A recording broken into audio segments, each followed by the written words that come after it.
आखिर मृत्यु के 13 दिन बाद ही क्यों मनाई जाती है तेरी? क्या मृतक की आत्मा 13 दिनों तक घर पर रहती है? मृत्यु के बाद क्या होता है? और आत्मा 24 घंटे बाद घर क्यों आती है? वीडियो को अंत तक अवश्य देखें। मृत्यु से कुछ घंटे पहले मनुष्य के पैरों से पृथ्वी आत्मा का चक्र टूट जाता है। इसका मतलब यह है कि इंसान का धरती से नाता टूट जाता है और पैर ठंडे हो जाते हैं।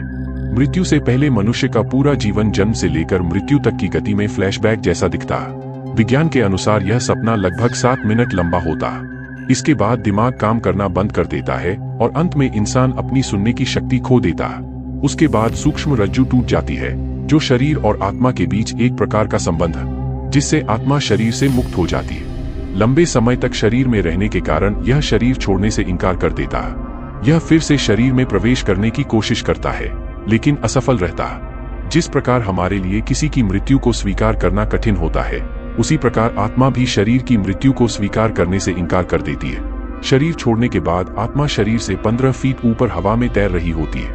यह अपने रिश्तेदारों को रोते हुए देखता है। इसके बारे में बोले गए शब्द किसी प्रकार के शोर की तरह सुनाई देते हैं।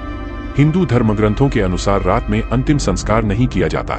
इसे सूर्य की पहली किरण के बाद ही जलाया जाता है। यदि किसी व्यक्ति का अंतिम संस्कार रात के समय किया जाता है तो उसकी आत्मा प्राणायाम में प्रवेश कर जाती है। उसके बाद वह हमारे आयाम यानी परमधाम में भटकता रहता है। मृत्यु के बाद शरीर को एक क्षण के लिए भी अकेला नहीं छोड़ा जाता। अगर शव पूरी रात घर पर रखा रहा तो पूरा परिवार पूरी रात उसके पास ही रहते हैं। एक बार एक गांव में एक लाश को कुछ क्षणों के लिए अकेला छोड़ दिया गया। इसके बाद बाहर की आत्माओं ने उस पर कब्जा कर लिया और शव ने पूरे गांव को जला दिए। गांव में भगवान हनुमान का एक मंदिर था। भूत प्रेतों से भरी लाश हनुमान जी के मंदिर के सामने से गुजर। उन आत्माओं ने भगवान हनुमान की मूर्ति देखी और फिर डर के मारे शरीर छोड़ दिए। तब से लेकर आज तक किसी शव को अकेले छोड़ने जैसी कोई बात नहीं है। उन आत्माओं को कोई भय नहीं होता, वे कोई गलती नहीं करती। अंतिम क्षणों में 2 यमदूत आते हैं। वे मृतकों के साथ वैसा ही व्यवहार करते हैं जैसा उन्होंने जीवन भर लोगों के साथ किए। यदि मरा हुआ व्यक्ति अच्छा व्यक्ति हो तो वह आसानी से अपने प्राण त्याग देता, लेकिन यदि वह पापी है तो उसकी मृत्यु यमदूतों की यातना से होती है। उसके बाद आत्माओं को एक रोशनी वाली गुफा से निकाला जाता। यमदूत उन्हें यमलोक ले जाते हैं। यह नदी आग से भरी हुई है। जिसने अच्छे कर्म किए हैं वह इस नदी को आसानी से पार कर सकता है, लेकिन अगर कोई व्यक्ति पापी है तो उसे बहुत कष्ट उठाना पड़ता। इसके बाद उस व्यक्ति को यमराज के सामने खड़ा किया जाता। फिर चित्रगुप्त जी उस व्यक्ति के पाप और पुण्य का लेखा जोखा यमराज के सामने रख देते हैं। उसके कर्मों के आधार पर उसे स्वर्ग या नरक में भेजा जाता। गरुड़ पुराण के अनुसार कुल 36 प्रकार के नरक होते हैं। यहाँ बताई गई प्रथाएं किसी की कल्पना से भी ज्यादा खतरनाक है। यदि कोई व्यक्ति आत्महत्या कर लेता है तो उसे और भी अधिक कठिनाई सहनी पड़ती है, क्योंकि वह नियत समय से पहले ही हार मान चुका होता। यह शरीर हमारा नहीं है, बल्कि एक किराए का घर है जिसे कुछ समय के लिए उपयोग के लिए दिया गया है। यह मिट्टी से बना है और एक दिन तक कीचड़ में ही मिलेगा। गरुड़ पुराण के अनुसार वास्तविक जीवन में हमारे कर्म ही हमें स्वर्ग या नरक में ले जाते हैं।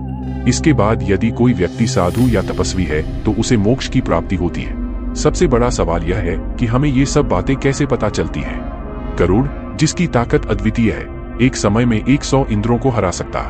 गरुड़ स्वर्ग से अमृत कलश लेकर निकले थे, लेकिन उन्होंने अमृत नहीं पिए। उन्हें बिना अमृत के ही अमृत प्राप्त हो गए। यह वरदान उन्हें श्री हरि नारायण ने दिया।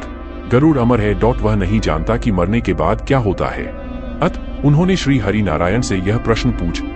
यह ज्ञान हमें गरुड़ पुराण से पता चलता है। भगवत गीता में श्री कृष्ण ने कहा है कि न तो आत्मा का जन्म होता है और न ही उसकी मृत्यु होती है। यह एक शरीर से दूसरे शरीर में प्रवेश करता है। जीवन और मृत्यु का चक्र ऐसे ही चलता रहता है। इसलिए मरने से पहले मत मर, अंततः राम नाम ही सत्य है। ऐसा इसलिए कहा जाता है क्योंकि वह जीवन का सार है। श्री राम सर्वश्रेष्ठ है, वह सत्य है।